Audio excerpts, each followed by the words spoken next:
Bienvenue sur notre chaîne du jardin de l'Abbaye de Valsainte. Je vous propose de parler du safran devant une petite culture de safran que nous avons ici au cœur même du potager du jardin de l'Abbaye de Valsainte. Euh, 10 mètres carrés, donc ça reste évidemment une petite production. Nous sommes évidemment ici en climat, on va dire méridional, mais d'altitude. Et effectivement, le safran, qui est un crocus sativus, c'est son nom, un crocus d'automne, est originaire de pays méditerranéens, notamment de l'Iran, et plutôt de zones montagneuses.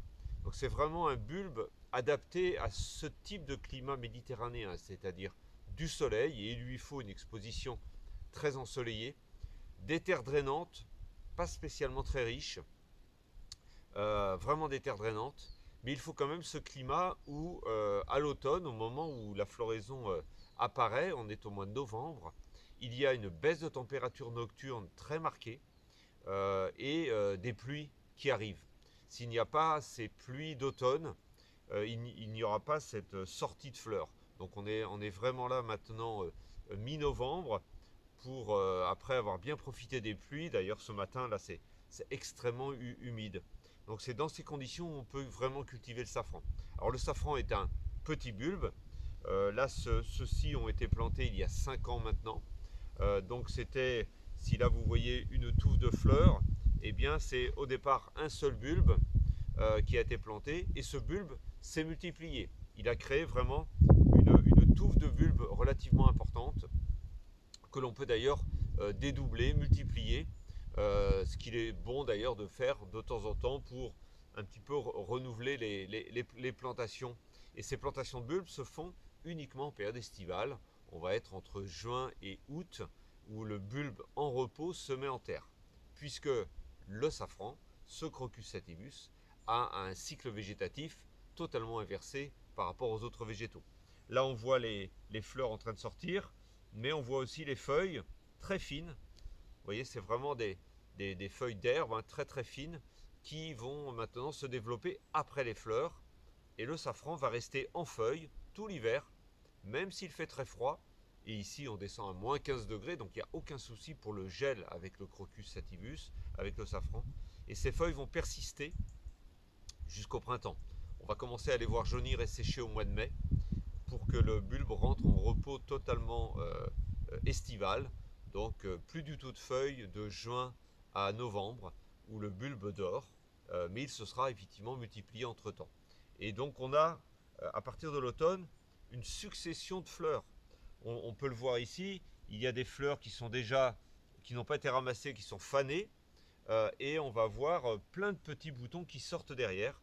Donc on est sur quasiment 15 jours de production de fleurs, ou si l'on veut récolter les fleurs, il va falloir passer tous les matins. Je dis bien si parce que bien sûr, le crocus sativus, le safran reste une jolie plante d'ornement. On peut évidemment très bien planter ces bulbes simplement pour en faire une petite bordure, une petite touffe dans le jardin d'ornement. Mais si on veut en faire une production, évidemment là on va devoir venir tous les matins ramasser les bulbes, les fleurs pardon, avant ouverture. Donc on est vraiment à un stade bouton. On est quasiment à ce stade-là, bouton. Et on va maintenant donc ramasser. Là, j'ai justement fait une petite cueillette, mais il reste encore beaucoup de boutons à ramasser ce matin. Il va falloir ensuite rentrer ces fleurs, les étaler. Et là, évidemment, elles sont très humides, mais on va les ouvrir. Et quand on enlève les pétales, il y a au milieu